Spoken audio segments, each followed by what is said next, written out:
All right, we're here and live on a Browns Film Breakdown Thursday edition. We have some piping hot quarterback news as we speak. Not as we speak, but as you're listening, perhaps. One Russell Wilson could be in Cleveland on a visit. Andrew, I need your immediate take to reading Russell Wilson visiting Cleveland. Yeah, first of all, this is really Jordan Zerm's beat, so I don't want to take too much of his cred here, right? Because you guys have had a long-standing, hilarious bit about Russell Wilson that goes back, probably 4 or 5 years at this point. Like, yeah, that first Broncos year, dude, was special. That's what it was.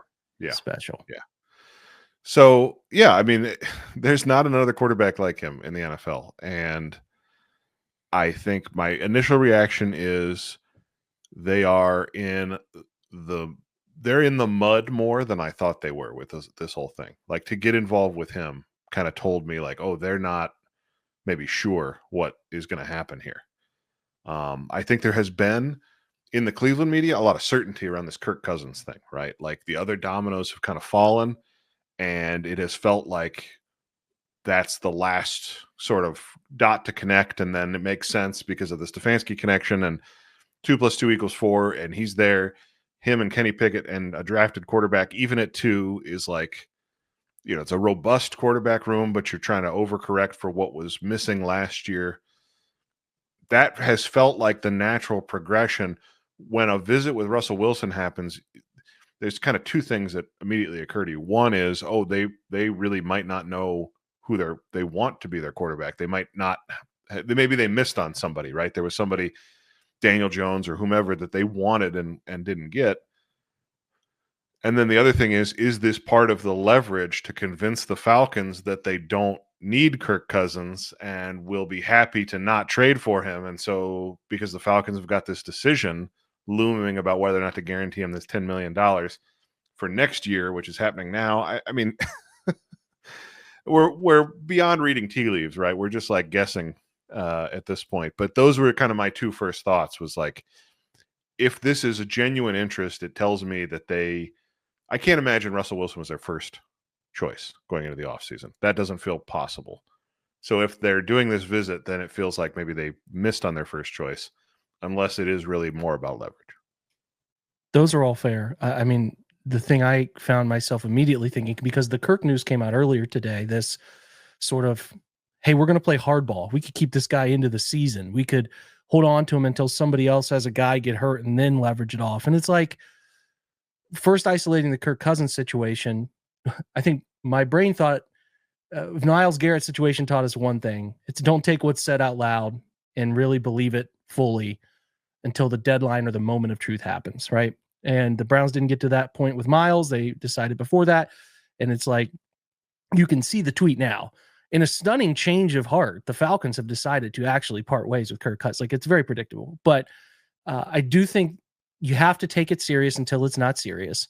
And my thought is, boy, if the Falcons do that, isn't that really such a rough look? Like, wouldn't that be really bad for their, like, Kirk is just such a well-respected NFL veteran, a guy who just wants to play somewhere, and you're really going to do this when he decided to take a leap of faith and join your organization, and then you undermined him with the quarterback you said you weren't going to take, which is understandable. Business is business, but like, let the man go. So I think what's happening when I heard the Russell Wilson news, and again, this could be conspiracy theory stuff, but I feel like almost both teams are using each other, like both sides are using each other. I believe Russell Wilson has another visit immediately after on Friday to the Giants. And then I think, obviously, like you astutely mentioned there, it feels like the Browns are saying, okay, we can sign somebody else. We can sign someone else. The difference in this whole scenario with Russell Wilson is you're not going to get the veteran minimum Kirk like situation with Russell that the Steelers benefited from, which you and I lamented because we were so annoyed with it. And I think that the reason you're so drawn to Kirk Cousins is not because we think Kirk Cousins solves anything.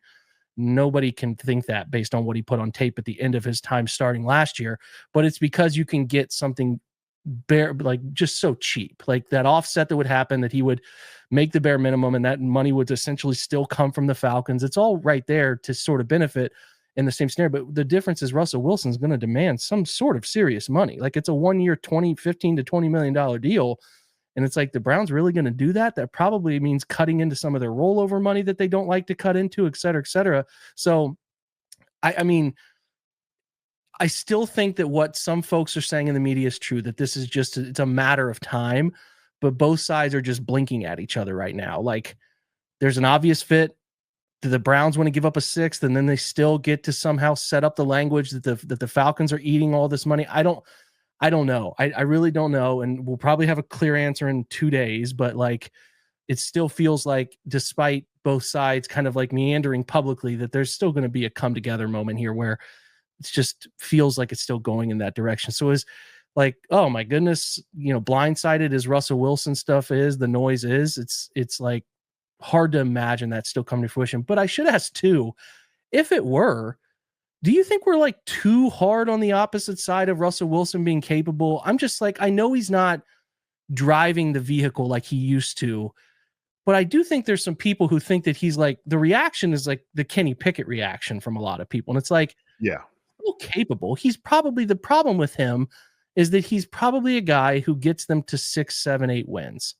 And that's not helping anything right now. Although, after last year, you would agree with me, 6, 7, 8 wins sounds like a dream, but the way this is going, you don't feel like that's just not a great outcome. And especially if you pair it with the contract of the second pick, if you take a quarterback there, it's not a nothing. It still eats a little bit of space here. And then if you pair it with a $15 million Russell Wilson contract, then it becomes, 40, whatever for, the Watson, all of it adds up. And I just think that, I hope that there's a way to get around this with the Cousins landing here ultimately, which is a not fun world to live in, but I guess that's just like, you kind of resign to it at this point.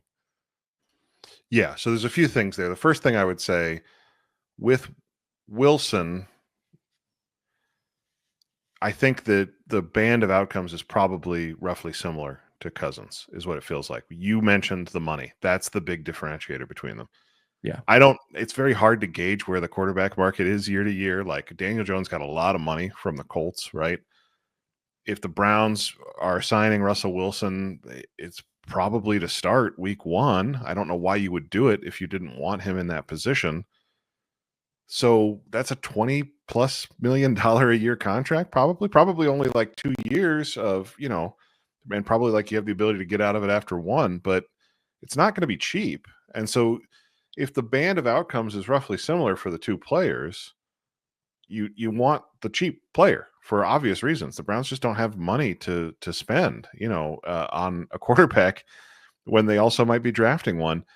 The Cousins thing that's interesting to me is like what you said is, are the Falcons really cool holding that guy hostage after they pulled the rug out from underneath him last year, drafting Michael Penix? Like, is that fair to Cousins? Doesn't he have enough like rep in the league that the agent can go to them and say, essentially, don't pick up this $10 million, just like let him go and find another place. And you tried to find a trade, you failed. Like, come on, man. To me, that seems like what's fair, especially given what they did after signing him to that contract. And then, I guess I would just say, like, third, overall, from a draft strategy standpoint, you start to look towards the draft. If you sign either Kirk or Russell Wilson and you've got Kenny Pickett, it's hard for me to see drafting a quarterback at 2 overall then. Like, there are other free agent options, I think, at quarterback that are like at a lower tier, like a Mac Jones, for example. If you wanted a third veteran quarterback that had starting experience in the room to help the rookie, wouldn't you go that route rather than like a guy who arguably should be starting? Like, I guess to me it feels like if Cousins or Wilson signs after the Pickett move, that room is kind of full, and if they draft somebody, it would be 33 or below. It's not going to be at 2, right? You start to question it. You definitely start to question it. I mean, I think you and I have agreed all along that they should rewrite all 3, and that's where I can understand what they did with Kenny Pickett, because he costs so little. Now the pick is meaningful in terms of, I think a team like the Browns, who need to rewrite so much of the roster, should be trying to make every pick. But from the scope of, hey, he costs under $2 million this year, or whatever the number is, I can understand the appeal to that to a degree, because if it gets to the point that we have to play him, this is the baseline. He's done these things, like whatever. I can get there. I don't like being flippant with a pick, but I can understand at least the thought process. But yeah, I mean, if you make a signing here, I mean, I guess where I'm at is not a single guy outside of if you convinced yourself that Darnold was the way you wanted to go. It feels to me like, Andrew, there shouldn't be a single guy stopping you from taking someone at 2. The troubling thing that I'm seeing more and more of is that Tennessee is reloading that offensive line, and it feels like it's a Cam Ward. Yeah, it's telling a story, isn't it? It's telling a story. It does. It does. I mean, I still don't think you should shy away from anyone you love at 2, but I guess that I mean, I can't say I guess. I feel like that certainly changes the envelope of what's happening here. But yeah, I mean, I cannot fathom them coming out of this offseason without 3 new quarterbacks, one of which is a young guy that you've taken a shot on, whether that's the second pick or whether that's 33, 67, whatever. I would be really disappointed, Andrew, if they had no young guy from this draft to just at least take a swing on.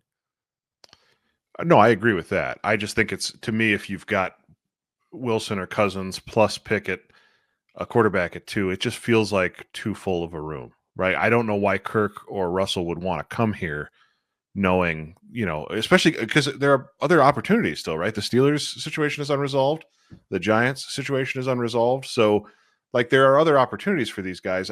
I can't imagine that they would want to go that route if they had another opportunity where they thought they'd have a clearer path to starting. And, like, there are other cheaper options at quarterback that, like, none of these names are exciting, but you could say, like, that, well, that's a workable third quarterback, right? Whether it's Kyle Trask or, Carson Wentz or Sam Ellinger or Jeff Driscoll. Like, there's names out there, Drew Lock. Like, I could name bad quarterbacks all night long here, Jake. So, like, I don't see the need to go to like Russell Wilson and then say, also, we're going to bring in Shedeur Sanders at 2. So I'm wondering, Jake, if ultimately the Russell Wilson thing is the Browns feeling pretty certain in their sort of league knowledge that they can't get to 1, and Ward is going number 1 to Tennessee because Tennessee doesn't have another option at all, really. Right.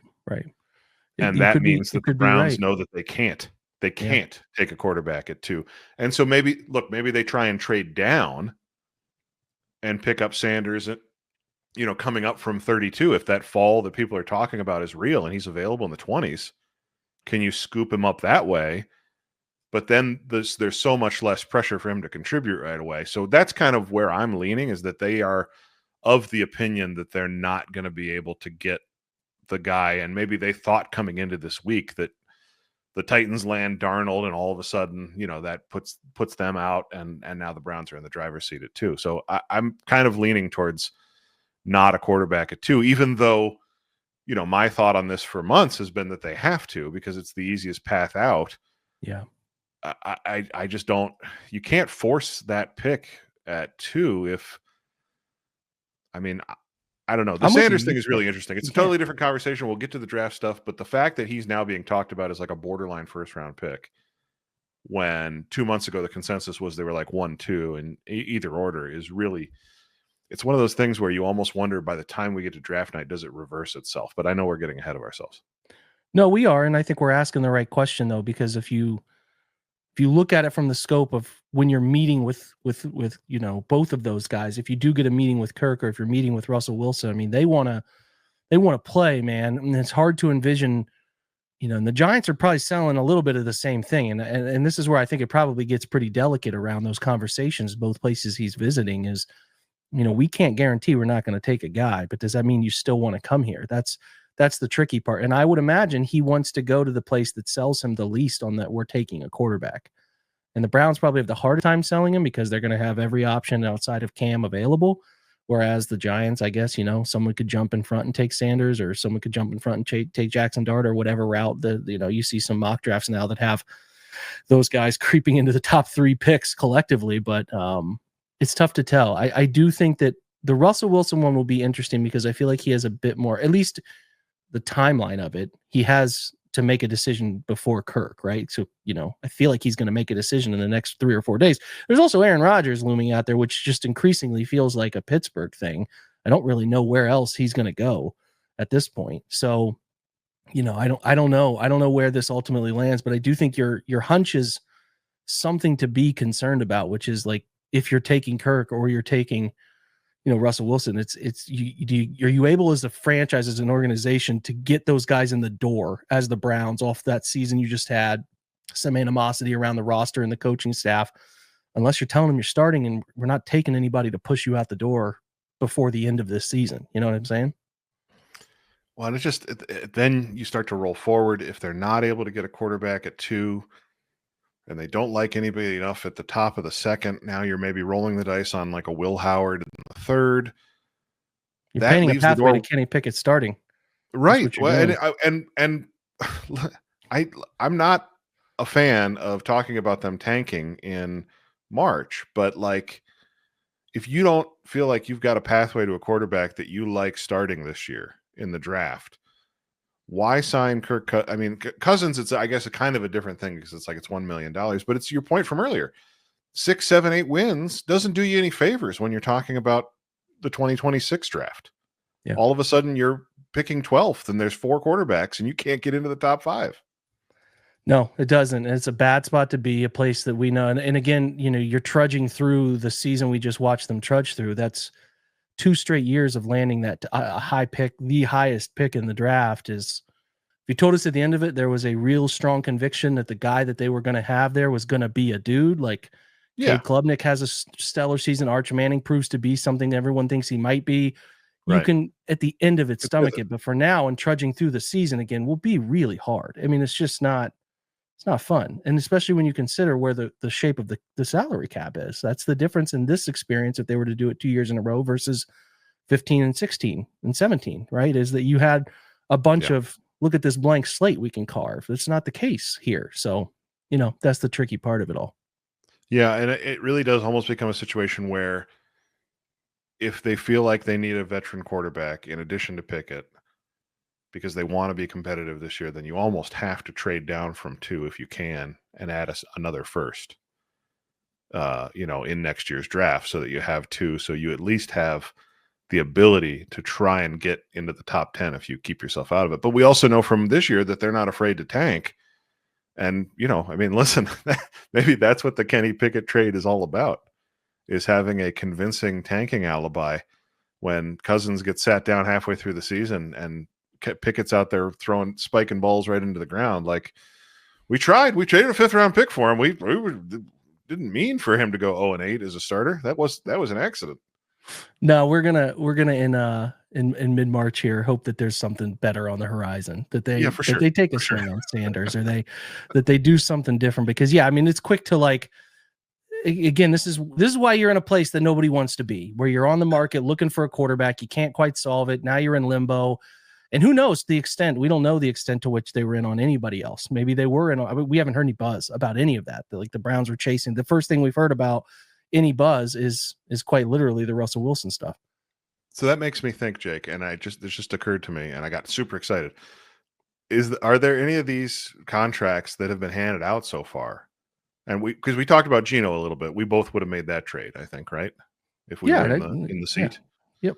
Would you have given Darnold the contract that he got from the Seahawks? Would you have given Fields the contract that he got from the Jets? I think you could have very easily. The Fields thing is I think the Fields thing is far out of the preferential style. I don't blame them on that. But the Darnold contract is what I talked about mid-year, late year. Like it was the 3 and 100 and workable numbers that Baker got. I could have been into that. I could have been into that because you are giving yourself a swing on upside that he's proven. And he's baseline above average, like what he put together. And I don't think, listen, Kevin O'Connell's a good coach. I don't think he's doing anything that's unknown to the football world up there. So I do think you could have gotten something out of him. And I think you could have been more excited about a long-term partnership there, the way things have kind of sort of, again, shaken out for Mayfield down in Tampa. So I would have done that. But I ultimately, I don't know if they had that money to spend at that position. I don't really feel the way they're spending right now in sort of like, hey, we let go of Dalvin to reshape this person. Like, we're going to talk about that, but like, I just don't feel confident that they had the ability. And that's where I'm interested with Russell Wilson, what that looks like, because I just don't think they have the ability to spin there the way I think some people tried to portray. You're totally right. It's one thing to say, I would do the Darnold contract. It's another thing to say, could the Browns even afford to do the Darnold contract? And like, what is their cap situation post doing that? We don't have the details yet on the contract that he signed with the Seahawks in terms of what that first year cap number is. But I agree with you that I think it would have been them pushing themselves to the absolute limits of cap compliance to do that and be able to sign their rookies this year and maybe, a handful of veteran minimum free agents to just kind of fill the roster. That's what they would have been looking at. And I think it's fair to understand why they didn't, but also I'm just curious in terms of like the money, the player, like, to me, Geno is still the kind of the one that got away, but there's also still talk that he's going to get a contract from the Raiders. And so, maybe that ends up being kind of the same thing as the Darnold contract, but he's a lot older. I don't know. I mean, we knew kind of coming into the offseason that there weren't good answers for the Browns in the free agent market in terms of a quarterback. When you see it play out, it's even more dismal than you kind of imagined what it might look like. No doubt, man. I mean, there's a reason you don't want to find yourself intertwined in this market. The Browns have to do everything they can to get out of it. The next thing I want to hit on is running back before we take a break. And like we said, the shaping of this offense, have they done enough on offense and free agency? We've seen them add some depth. We're going to talk about those guys after the break. They added Cornelius Lucas, which is something we wanted them to address. To their credit, they needed to go get a tackle to put themselves in a better depth position there. But I think other positions you and I wanted to highlight was like, something at tight end, maybe something at running back, and potentially something at wide receiver. Not surprised about wide receiver because of the rough shape of that room. And we'll talk about a couple guys we're still interested in, as we saw some guys like MVS and some others go off the board, and we'll cover those after the break. But I am interested in what they're doing at running back, because the two that we were interested in, Rico Dowdle signed for a year, 1 year, $3 million with the Panthers guaranteed. And then we saw Javonte Williams go for a similar number to the Cowboys. It starts to make you think that like Nick Chubb is not, there's what market is there? I think that this is going to get to the place that the Browns are going to have him back. I just don't, fiscally, it makes the most sense for Nick, and the Browns are also able to do this in a way that keeps their number low and allows him to make some decent money that nobody else can give him, unless the bridge just got burned because he doesn't want anything to do with it. But there's sort of feels like a sense of inevitability there. I agree. Yeah. I mean, I think the upside for the Browns is more, right? Because there's the goodwill piece of bringing him back, and having him in the building, and a guy who is by all accounts one of the best teammates, in the league. And so I think it makes a ton of sense. It's a little bit like Kareem Hunt, where he was probably with the team a year longer than you would have had him just in terms of talent and production, but also he's so important to the overall team that you want to see him get that chance. And it's hard not to want to believe that, a full off season to recover. And I mean, you get this foot thing figured out. Can he kind of be back to himself? You want to believe that that's possible. I don't know. I mean, when you look at the list of free agent running backs, the Javonte Williams thing, just from the price point, to me, that's, I would have been interested in that. I understand that they probably don't see much of a difference between Javonte and Nick Chubb. That's probably fair. The only other names that really jump out to me would be Trey Sermon and then Cam Akers. I know the Browns have been rumored to be connected to Akers in the past. I think in a trade a few years ago is ringing a bell to me. And so but there's nobody there that you're like, there's a clear other answer. And I do, as I said before, think that there's a reason for the Browns to just kind of run it back. Yeah. And I think at this point, we talked about in our offseason wrap up there that it just sort of smells like a situation where they're drafting one relatively early that they feel really good about talent wise. And then probably Nick is back, Jerome is back, and then they're taking a late 6th, 7th round or UDFA swing on another body to put into the room. But at this point, I mean, I would be kind of surprised that if they didn't bring him back because of, like you said, first of all, the goodwill that they could use. But second of all is, I mean, Nick doesn't have a market, and it makes sense. Like, are someone going to sign Nick for 2 years, $8 million? Like, I have a hard time envisioning that based on what others have gotten in the fold here. And, would you rather have Rico Dowdle or Nick coming off another surgery? I think it's kind of obvious at this point. So it's just, yeah, is Nick more talented? Yeah, but there's so much to prove with bounce back and all of that. So it's fair to question, and I think you can see a pathway sort of for both sides. I do think that if I were to predict anything, and we're going to talk about names after the break, like I said, I think they're going to add something offensively in the next couple days. I just think they have to get a tight end or something of the sort that would help them kind of bolster that going into the draft, because they need more tight end places. I think that would be a little bit of my prediction. Some sort of tiered tight end that is someone to replace Akins before they go into the draft. Do you agree with me there? Or do you think there's something wide receiver or potentially maybe even an interior player that they could be there for him? Yeah, I mean, to me, it's like the Andrew Berry catchphrase of "we treat every year as like we're an expansion team." So, like, yeah, bring Chubb back. I mean, if Elijah Moore's a free agent, I think they need another wide receiver. I mean, who's their third wide receiver right now? I mean, Yeah. so just treating it like an expansion team, right? You need a running back, you need a wide receiver, you need a tight end, and you need a quarterback. So I think they have to add a few more offensive free agents. I would argue they need another tackle, given what's going on with DeJuan Jones. Would not trust DeJuan Jones to be ready to start the season. Yeah. And so, I guess maybe they would say, well, then Cornelius Lucas is your starting left tackle. I don't know, man. I don't know. I'm not saying that there's an answer out there, and I know they have to be in the draft for that to really solve it. But I do like Lucas. I'll give him credit for that. The price point, the player, he's older. I agree with that. I agree with that. I am less like, if Cornelius Lucas is starting at left tackle, I might even feel a little better than DeJuan Jones. So, Interesting. Okay, great. Yeah. Well, okay. So Lucas and Conklin, I guess, is a pretty good, you would hope to be at average at least. That would be a good outcome if they could both be average, and then DeJuan is there to hopefully figure it out. I mean, when that opportunity strikes. Yeah, it is interesting though that Lucas has right and left tackle experience. Jack's got a little bit. DeJuan's now played both in the league too, so I think they're hoping the three of those three guys. Maybe you're bringing back a Fetty on something cheap, and then Akeem Adeniji, like those types that are around the roster that were there last year. Maybe one of those guys, and then I certainly think if they really like a guy at 33 or 67, you should feel inclined to draft them because of Conklin's age, and Lucas is 34 this year, so it's not a youth-filled position. So I do think they'll be very much in the market to go get one of those guys. But yeah, all right, we're going to take a break.